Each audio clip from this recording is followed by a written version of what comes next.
In the 7th year with Tina, I finally made it to the wedding. Her friends joked around saying I finally got my springtime moment. Nobody seemed to know that it took Tina 3 years to win me over. On the wedding day, Tina's side fling crashed the event.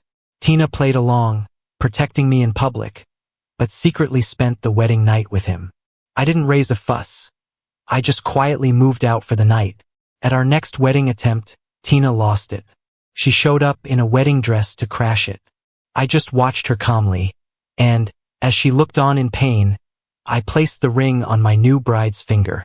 10 years after meeting Tina, she playfully hugged me and said, "Ben, a guy like you is perfect for a first love." Her words touched me, got my eyes teary. First love is meant to be forgotten. It's the one you can't have. I thought she was breaking up with me, but then Tina kissed my tear-stained eyes. Her voice was irresistible. But I wasn't one to chase the moon. I wanted to grab it myself. Surprisingly, Tina stood before me, holding a ring box, all hopeful. Tina tilted her head, unable to hide the joy and anticipation in her eyes. "Ben, let's get married." When I slipped that icy blue diamond ring on her finger, I really thought we were going to be happy forever. I was ready to be her husband. I even picked out future baby names. But 3 months after the proposal, a boy with a sunshine smile appeared by Tina's side. When I first asked about him, just mentioning his name annoyed her. He's just an innocent fool who's yet to face the real world. The boy's name was Eric, and he was as cheerful as his name suggested. Fresh out of college, he got into Tina's company through campus recruitment, acing it with his great academics and skills. On his first day, he and Tina practically collided in the elevator. Playing careless, she docked his pay for the day. He didn't complain, didn't get upset. After work, with a smile, he handed Tina a handwritten note. Eric admits his fault. Eric shouldn't have been so reckless at work, nor bumped into Miss Tina. Luckily, Miss Tina wasn't hurt. Eric sincerely apologizes. P.S. Miss Tina smells nice, like roses. I found this note when Tina brought it home. I couldn't really decipher my own feelings. Tina scoffed at it, snatched it and tossed it into the shredder. Then she pinned me against the table. "Don't mind him, he's just a weirdo." Yet, a month later, this awkward Eric, Tina's so-called weirdo, stood out among the interns. His role moved into Tina's office. He became her personal assistant. A personal assistant had nothing to do with work. His main tasks were making coffee, ordering food for Tina, covering her with a jacket when she napped, and bringing her honey water when she drank too much. It was pretty normal, I guess. But when Tina came home, she'd complain about Eric at the dinner table. She'd gripe about his clumsiness. She didn't even realize that as she ranted. Her eyes lit up, piercing my heart. I put my fork down. "Is there nothing other than Eric you can talk to me about?" Tina was stunned, then chuckled. "Sure thing, hubby." Yet, the next day, a company employee sent me a photo. Eric couldn't squeeze into the elevator, so Tina pulled him into the executive elevator by his hand. That night, I got a friend request. The notice was plain Eric. I accepted it, and he politely reached out. "Ben, I'm Eric. I added you on Instagram because I know how Tina loves her drinks. Sometimes she drinks too much and just crashes at the office. I can't always be there, so I got your Instagram from her. I'll contact you if she's ever too drunk." In just 3 sentences, he turned the tables like he owned the place, as if he was the fiancé. I didn't reply, and he never messaged again. Out of curiosity, I checked his Twitter. It was full of perfectly styled photos with cheeky, fun captions. "Scalded my hand making hand-ground coffee for the boss today. But instead of taking the cup, she held my hand, announcing it as my happiest moment of the day. It came with a picture of his reddened hand. My boss always calls me clumsy, yet she has me do everything. Even when she's working on contracts, she asks me to feed her. I can't help it though. She's the boss." The picture showed Tina's office desk and her holding a pen. Bits and pieces, it easily looked like a couple showing off their love. I glanced at my own Twitter, just a few promotional posts for friends. No trace of Tina, no hint of love. I thought for a bit, then shared our wedding invite. We'd sent out invites to family and friends ages ago. An online invite felt pointless. I'd never considered posting one on Twitter until now. After posting, I realized, why was I getting caught up with a young guy? Tina didn't come home for an entire week. No messages, no calls. When I called, it was Eric who answered. Ben, Miss Tina is overseas for work right now, at a negotiation table, so she can't take calls. I hung up quietly. What happened to Tina? It's like she suddenly forgot about me. Before, when she traveled for work, she'd cling to me, wouldn't stop calling just to say goodnight. Now she's gone for a week. Didn't even tell me she was leaving the country. The next day, I saw Tina on the news. In a black dress that emphasized her cool, pale skin, she looked proud and dignified. Speaking fluent English on the company's prospects, she faced the media, but they were more curious about her love life. We hear Miss Tina's wedding is near. Have you found the one you love? Her eyes sparkled like stars. What I want, I have. She commanded the business world with a firm hand and played her love life the same way. Chasing after me for 3 years, she really showed it all. The media asked, anything you'd like to say to your partner? Tina looked at the camera, a smile tugging at her lips. Wait for me at home. But that night, until the next evening, Tina didn't come home. I sat in the dark living room, pondering what she said. Tina, how long do you want me to wait for you? My phone rang. It was a video call from Eric. I picked up, and there was Eric with his eyes smiling. Ben, Tina always wants me to tell you she's got stuff tonight. She won't make it back. From the background noise, it seemed like he was at a bar. When Tina fell in love with me, she left the bar scene behind during those 3 years of chasing me. We started meeting in high-end venues for business after that. Now she's back in a bar, wasted. How do I know? Because before hanging up, Eric dropped his phone, and I caught a glimpse of Tina resting her head on his lap. My heart sank, like plunging into an icy abyss. I slumped back on the couch, my mind in chaos. It's fine, isn't there something called pre-wedding jitters? Tina might just be too tired.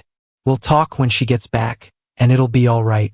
The next night, Tina finally returned. I had just showered, ready to rest, when the door opened behind me. Footsteps approached, the bed sank, and I was wrapped in her embrace. She held me, her cool lips gently brushing my neck, her voice hoarse. Ben, I missed you. I want to hold you, to kiss you. My eyes stung, but I lay still. I waited for this moment so long. Yet when she finally returned, words escaped me. Forget it. Let's pretend I'm asleep. With Tina, my wishes were often secondary in matters of affection. This time was no different. Her hand made its way under my pajamas. I grasped her wrist. Not sleeping? She asked softly. I pushed her hand away. I'm really tired. My voice sounded horrible, even to me. It seemed to startle her. Quickly, she checked my forehead and hugged me tighter. What's wrong? Are you sick? Feeling unwell? Why act so concerned? She was gone for over 10 days without a word. I couldn't figure it out, nor did I want to. I wrapped myself in the blanket, even covering my head. I need to sleep. Tina's sharp. She quickly sensed something, propping herself above me. Are you mad? She rubbed my head through the blanket. Sweet husband, it's my fault. The trip was so rushed I didn't have time to tell you. It won't happen again.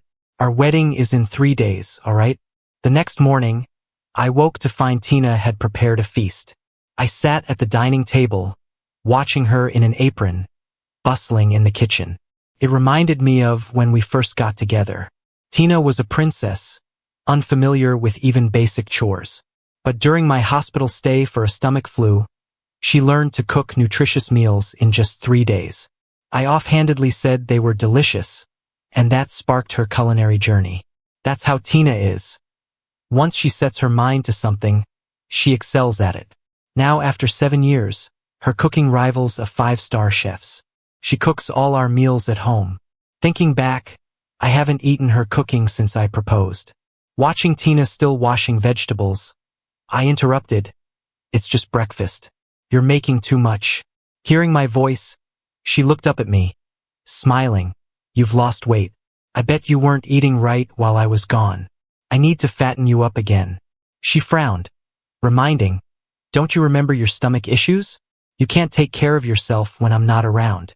How can I not worry? I didn't respond, unsure of what to say. Once done with the last dish, she sat across from me. She used to sit right next to me, joking we needed to be side by side no matter what. Unknowingly, she's begun to distance herself. Silly, don't wait for me, the food's better hot. I picked up my chopsticks, eating mindlessly. The tension was suffocating, driving me mad. I couldn't hold it in anymore, and turned to her. Tina, are you tired? Are you tired of this relationship? Tina placed her chopsticks down, ladling some soup, then gently pinched my cheek. Not tired, just lots to handle at work right now. I'm clearing 2 months for us after the wedding. I blinked, instinctively asking, for what? She sighed with a smile, our trip to Iceland. Silly. You said it yourself, remember? A brief flash of uncertainty. Then I did recall. It was a memory from 8 years ago, back when she was courting me. During a game of truth or dare which I lost, she asked where I'd want a honeymoon. I said Iceland. Without much thought, I just blurted it out. But unexpectedly, she remembered. For 8 years. I thought maybe I got the situation with Eric wrong. Eric's actions seemed designed to stir trouble between Tina and me. I should trust Tina. Trust the woman who's loved me for 10 years. I started to look forward to our wedding. On the wedding day, the banquet hall was abuzz. As Tina walked in wearing her wedding dress, all eyes focused on her. I moved towards Tina, towards the woman I'd spend my life with. Suddenly, I overheard whispers among the crowd. Even the underdog gets a chance sometimes. Keep trying and you'll get anything. Quite the handsome guy, Tina didn't make a mistake. Their tone was mocking.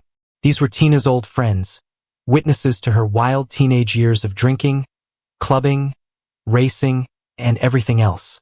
During her 3 years of pursuing me, I made it clear I didn't want such wild connections. For me, she distanced herself from them, only staying in touch occasionally. They thought I restrained Tina's freedom, disliked me, and derisively called me her lapdog. Even now, their whispers were just loud enough for me to hear. I pretended not to notice. Today is the most important day of my life, and all these people, they don't matter. It's just me and Tina. That's all that counts. As I walk up to Tina, I notice her eyes are a bit red, tears shimmering in them. She holds my hand tight, voice shaking. Ben, we're finally getting married. At that moment, everything else fades away. It's just her, and the unmistakable love in her eyes. The officiant starts the ceremony. The words are heavy with meaning. Young and rich through sickness and health, till death do us part. Do you take this vow? Looking at Tina, I find myself smiling genuinely for the first time in days. I do. Tina can't hold back her smile either. Her eyes burn with warmth. You don't. Suddenly, the door slams open. It's Eric, wearing a white suit. He charges in, his eyes red and locked onto Tina. Tina, you don't really want this, do you? Silence takes over the hall. Everyone's stunned, including Tina. She's gripping my hand, so tight it hurts. Her beautiful brows pull together in a frown as she looks at Eric. Eric flashes his signature grin, bright as the sun. Tina, I love you and you know that, right?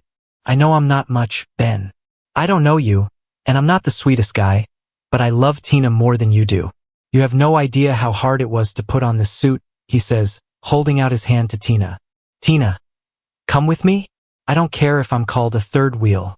I just want to be with the one I love. He's here to crash the wedding. Standing there, I feel a chill run through my veins. Without the makeup, my face would look awful right now. My hand really hurts. Tina's grip is too strong. It's like she's trying to break my knuckles. I see the glint in her eyes but hear her cold words instead. Where's security? How did someone without an invite get in? Get him out of here. Eric's smile freezes. Shocked, he looks at Tina like he can't believe her cruelty. Maybe he thought he knew her better. Tina once called him foolish and he proved her right. He's willing to be a secret lover, but Tina won't be a public scandal. As a billionaire CEO, her reputation is everything. Just a little scandal could cost more than most people earn in a lifetime. He obviously underestimated her. Trying not to cry, Eric blinks away his tears. Tina, I thought you felt the same about me. He thinks this will win her over. But Tina, her arm around my waist, looks at him with undisguised contempt. Eric, what gave you that idea? Ben is the love of my life. My husband can only be him.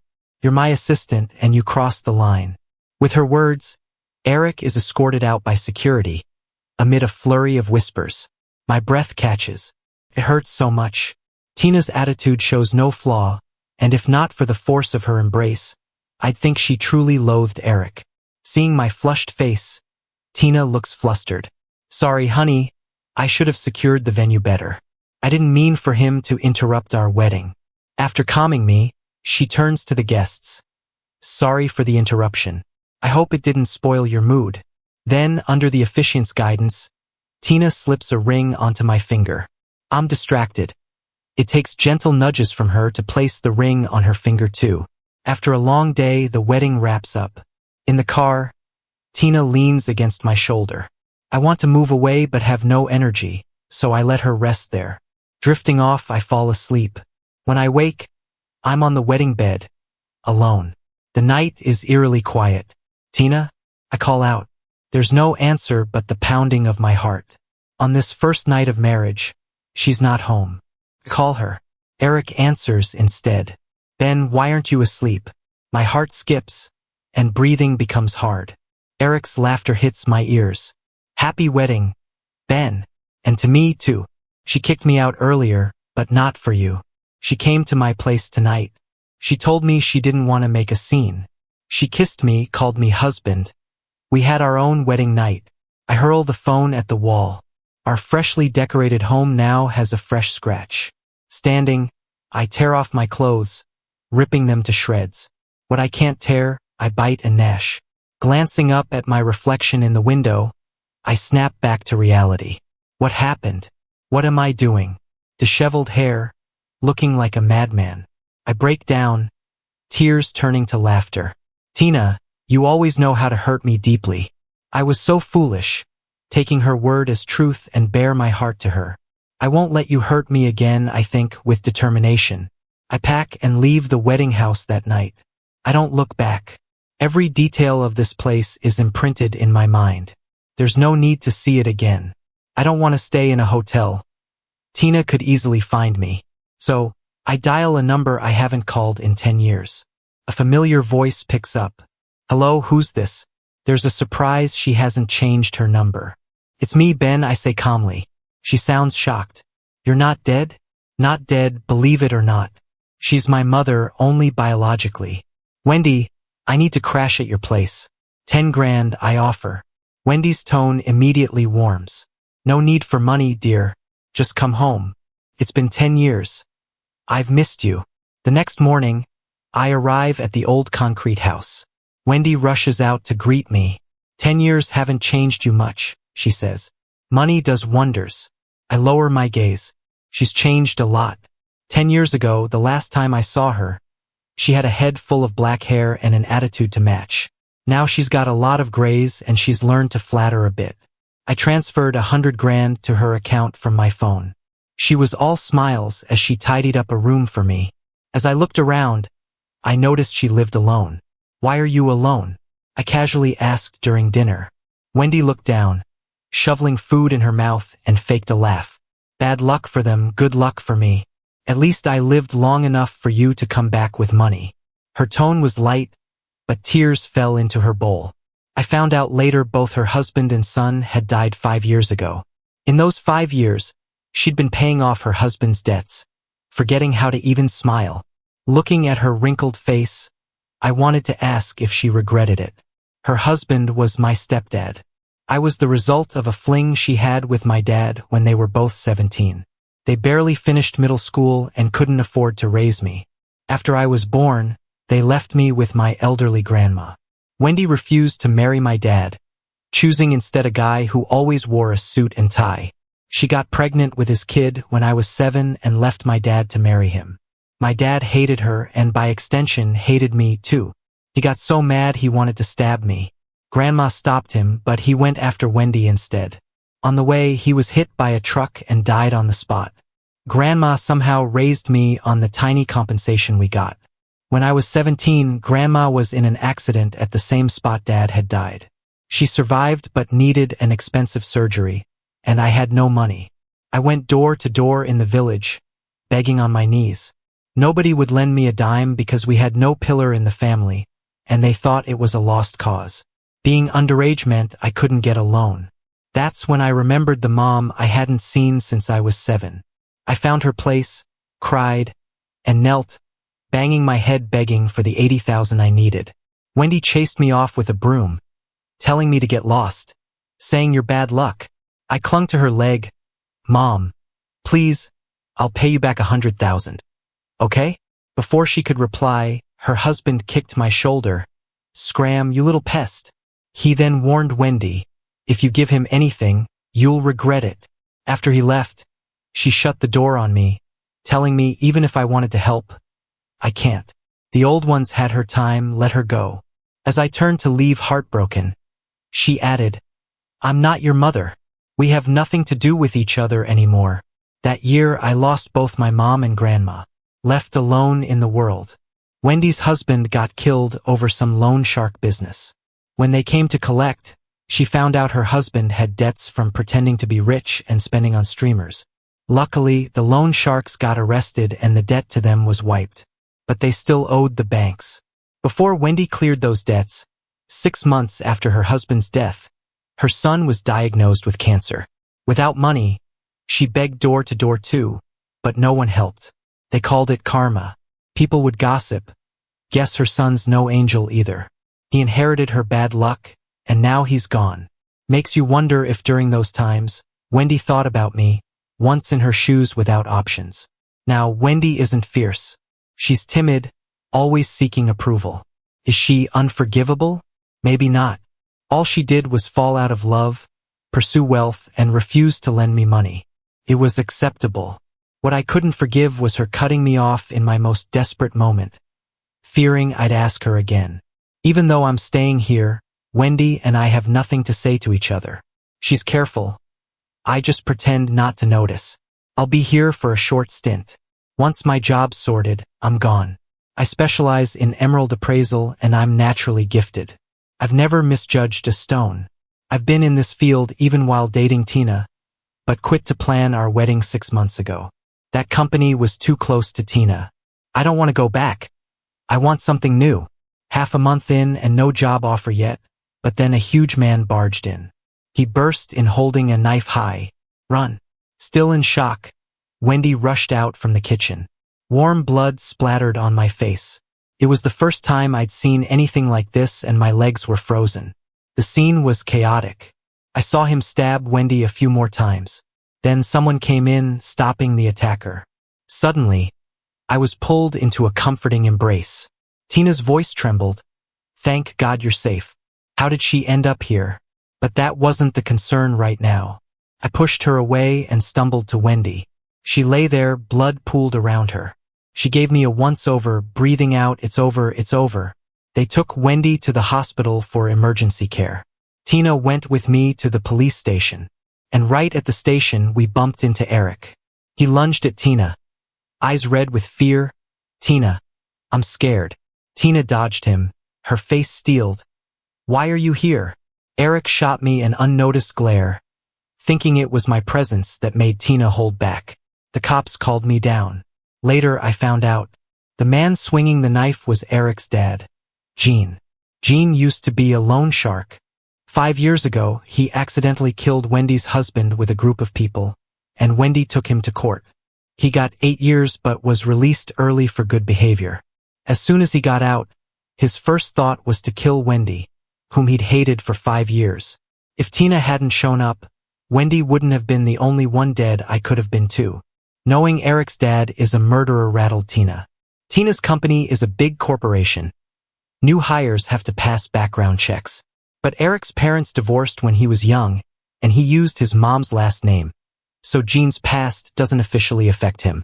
Still, him being the son of a killer mattered to Tina. Eric didn't care. He tried to brush it off with Tina. It's just some injuries, he said.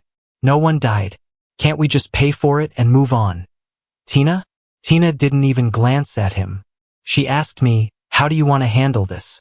I pressed my lips, turned to the police and said, "Do whatever needs doing. I trust the police." Jean was detained. As we left the station, Eric trailed behind Tina, sulking. "Why won't you talk to me? Are you dumping me?" This sucks." I pushed away Tina's hand. "Go cheer up your boy toy. I'm heading to the hospital." Even if there's no mother-son bond, she did jump in to protect me first. I should check on her. But Tina pulled me into her car, driving me herself. We left Eric shouting from the sidewalk. Tina gripped the steering wheel. "Stop being mad. Okay? Come back. What just happened was so dangerous. I almost lost you. How touching. I thought I was the unreasonable one." I looked out the window expressionlessly. "It wasn't almost, Tina. You did lose me." A sudden stop. Tina unbuckled and hugged me tightly. "Nonsense." She gritted her teeth. "Ben, that's nonsense. We just had our wedding. You're my husband. Everyone knows that. Where else would you go?" I frowned. "Tina, you know you can't just stop anywhere on the road, right?" But she only looked at me. "Ben, promise you won't leave me. Okay?" I finally got serious. "We had a wedding, sure, but there's no marriage license, right?" Tina seemed to freeze just then. I caught on, smiling slightly. "What? Did Tina forget that on the day we planned to get our license, you went abroad with Eric?" She didn't take my calls or even text back. She outright forgot our license day. At first, I truly believed she was busy and simply forgot she'd reach out once she had time. What a fool. Doesn't waiting for a reply sound pathetic? Thankfully, I don't wait anymore. Tina seemed to realize her fault, falling silent as she restarted the car, driving us to the hospital. When we got out, I heard her tense voice. "I'm sorry." Inside, Wendy was awake. She was lying face down, having been cut 3 times on the back. The wounds were deep, but the doctor said none were fatal. Wendy struggled to lift her head to look at me, eyes red. Her gray hair made her seem pitiful. Pitiful? Maybe. We both were. I tucked her blanket, then turned to leave. She grabbed my wrist. "Ben, will you come see me again?" Her eyes were full of hope. My fingers stiffened, and after a while I freed myself. "No, Wendy. 10 years ago you said we were done." I left without looking back. I heard her cry before shutting the door, first a suppressed sob, then full-on wailing. She's regretting it, but isn't it too late? Damn, why do my eyes sting too? Leaving the hospital, I knew Tina waited by the entrance, so I took a long detour out the side gate instead. Wendy and Tina, they both hurt me, and I don't want to face them anymore. The side street led out to an alley. I turned a corner and almost got hit by a speeding bike. The rider swerved and fell hard. "Watch where you're going," she yelled, annoyed. I rushed over to help. When she saw me, her angry look softened. "No, sorry, I wasn't looking. You're okay, right?" I stayed silent, helping her up. She clung to my arm a bit longer than needed. "Ouch, my knee, I might be hurt," she said. I bent to check and saw a tear in her loose pants, blood seeping out. "This girl clearly pinned this on me. Can you take me home, please?"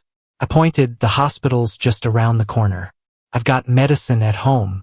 "It's just a scrape," she insisted, avoiding the hospital. I sighed and grabbed my phone. "What's your address?" Her eyes lit up, and she rattled off her address. I froze. It was a high-end neighborhood, even more exclusive than the rich area. People there usually have money and power. Tina had wanted our wedding house there, but it was too much. "Looks like I've got myself in a jam." Riding my bike, she sat back, hands around my waist, chatting away. "Her name's Linda, a college student. I'm getting my PhD," she added. Impressive. I dropped her off at her place. The building had 1 apartment per floor, fancy stuff. I guided her inside, intending to leave at the door. She grabbed my shirt. "Don't go, please? I feel a bit dizzy." The kids these days, the lengths they'll go to start a conversation. I didn't want to engage but saw her flushed face. Remembering how warm she felt helping her earlier, I realized she had a fever. A quick check confirmed it. I couldn't just leave her, so I helped her in. Lucky she had a first aid kit at home. After tending to her wound and putting on a fever patch, I was exhausted and collapsed on the ground. She was half conscious. I planned to leave once her fever subsided a bit, but an hour passed, and not only did she not get better, she felt even hotter. Freaked me out, so I called an ambulance right away. At the hospital, the doctor put her on an 4 drip and frowned seriously. Luckily, we got her there in time. If the fever continued, she could have suffered brain damage. It was that serious. She's a young PhD student. That wouldn't have been good at all. After the doctor left, I glanced at the 4. It had a lot left.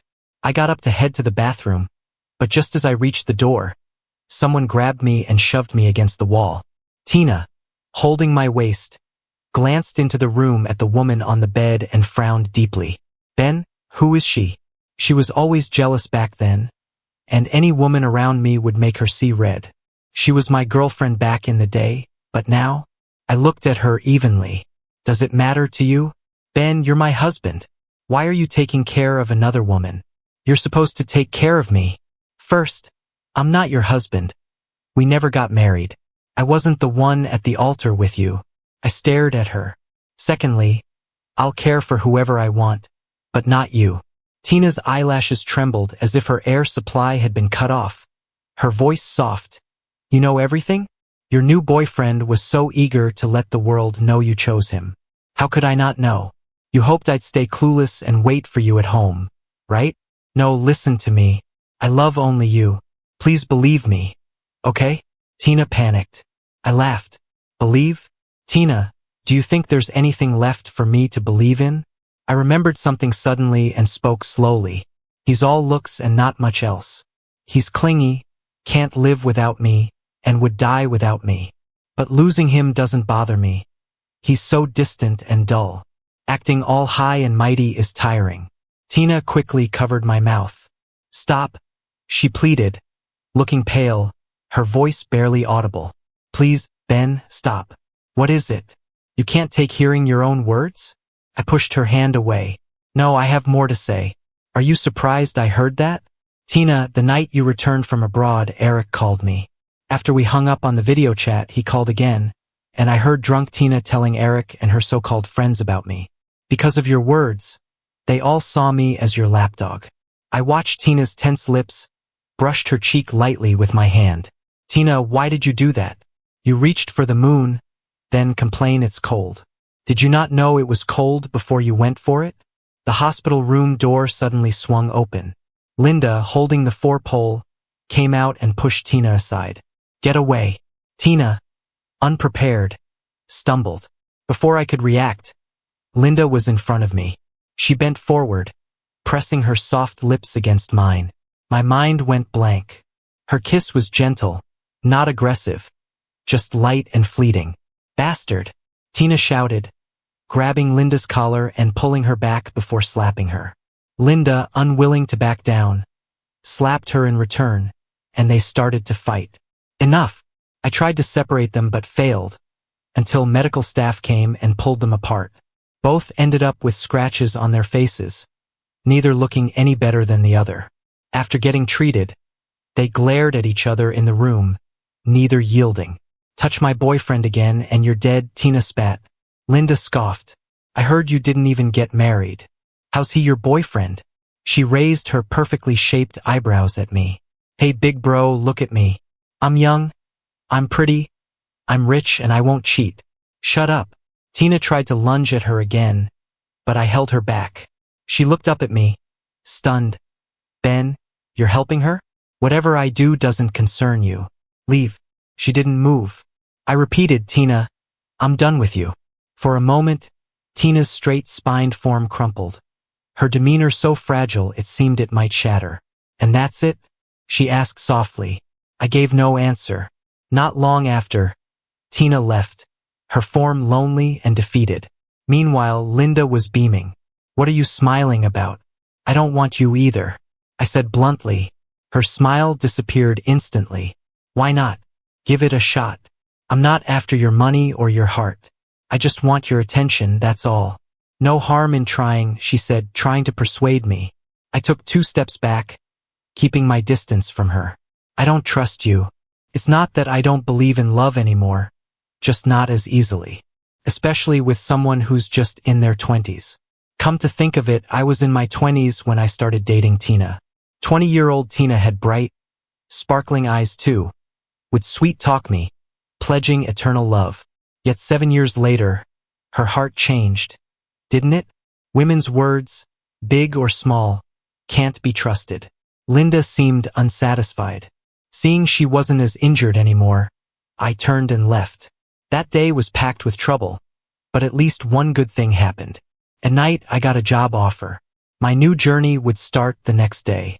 On my first day, my skilled eye helped me appraise several valuable pieces of jade worth millions. My co-workers were impressed, though they gossiped more about my marriage than my skills. At that wedding, there were reporters and nearly everyone knew.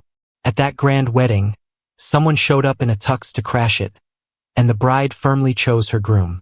One of my colleagues noticed my bare finger. Why aren't you wearing a wedding ring? Honestly, it annoyed me. I just wanted to move on. But everything seemed to keep dragging me back to Tina. I couldn't shake her off. About a week later, I got a call from an unfamiliar number. It was one of Tina's friends, someone who once mocked me for being her pushover. Ben, why are you unsatisfied with Tina? She spent a decade on you. You think you can just walk away? What is Tina to you? Ridiculous. They accuse me of not being worthy of Tina, yet blame me for leaving her. Wasn't I part of her decade? Where's her loss? Without me, she's still the big boss with plenty of men wanting to be with her. There will always be guys like Eric in the future. Why waste time on a boring guy like me? Instead of blaming me, they should care for her more. Let her have fun but keep her personal life in check. If she gets sick, no one can fix it. After that, I blocked them without hesitation. Maybe she relayed what I said to Tina. A few days later, news came out that Eric was under investigation. The charges were financial crimes and leaking company secrets. Is it true? Definitely not. I've been with Tina for 7 years and never took any secrets from her company, even when we were madly in love. There's no way Eric, who's just an assistant, would have access. So this must be Tina's doing. That's ruthless, targeting a man she's been with like that. Considering my past experiences, it's not surprising. Tina is heartless, a total jerk. That night, just as I got off work, this jerk showed up, drunk and kissing me against a wall. Don't go, come back, she slurred. Disgusting. Just made me want to puke. How dare she use lips that have kissed others on me? Tina, let go of me. Don't make me hate you, I said, trying to push her away. Drunk Tina was even more unreasonable. She didn't care that we were outside, shamelessly sliding her hand under my shirt. I screamed, "Go away, Tina, leave." Then there was a thud, and Tina stumbled to the ground. Linda stood there, swinging a baseball bat. Harassing people? Not on my watch, she sneered. When she saw me, she hesitated. "It's you." Then dropped the bat and quickly approached. "Brother, you okay?" Shocked, I shook my head. What wouldn't Tina do? I was scared to think. Linda, furious, kicked Tina a couple of times, then grabbed my hand. "I'll take you home." Seeing me hesitate, she softened. "Don't be afraid. I won't hurt you." Linda walked me home and left, looking back often, saying goodbye repeatedly. I could tell she liked me. The brightness in her eyes was even greater than Tina's at 20. But I couldn't respond. I was someone recently hurt by love, broken and battered. I couldn't give her the same love in return. I decided to just focus on work, live well, and heal myself. That would be enough. When Wendy recovered, I didn't visit her upon discharge. Arranged for her transfer to a nursing home instead. I'd taken care of everything. Though she was only in her 50s, her shoulder blade was slashed 3 times, not life-threatening but affecting mobility. If she went back to the village, she might die unceremoniously, unnoticed. Better to send her to a nursing home where they have funeral services. No matter how long she lives, I won't have to see her again. On my birthday, Linda came to find me at work. "What's up?" I asked. "Come celebrate your birthday," she said. Dressed in a hoodie and black pants, she looked fresh and clean, her eyes sincere. "How did you know it's my birthday?" I asked, surprised. She gave me a surprised look back. Today is your birthday too? Turns out, Linda and I share the same birthday. She came wanting me to join her for cake. I'm alone here. It's boring to celebrate by myself. Don't you have friends? I asked. Nope. All my PhD classmates are 30-something. We can talk studies, but not life, she sighed. Oh right, she's a genius. Geniuses are always lonely. How about a bar? I suggested. Isn't that what girls her age love? Linda replied seriously, never been, never will. I can't handle alcohol. That I didn't expect. She seemed like the cool, party type, but turns out she's a goody two-shoes. But at her age doing a PhD, she probably didn't have time for partying before. I agreed to join her birthday celebration. I was alone anyway, might as well have some company. We headed to the cake shop to pick out a cake. Approaching, I noticed a familiar figure at the entrance. I hesitated, suddenly not wanting to go in. But pausing for just a moment, a car sped towards me. Watch out! Linda shouted, combined with the sound of wind. As I fell, I saw the person from the cake shop stumbling towards us. I collapsed into Tina's arms, Linda lying in a pool of blood. The driver was Eric, deemed guilty of financial crimes, about to serve time. According to his confession, he believed it was all my fault. So before going to prison, he wouldn't let me go. Like father, like son? His dad indiscriminately killed, and Eric inherited that trait. Eric looked at Tina standing behind me, crying, Tina, do you hate me that much? Tina's face was cold. Eric, don't ever fall into my hands this lifetime. Leaving the police station, I wanted to go to the hospital, and Tina insisted on coming along. I didn't bother arguing.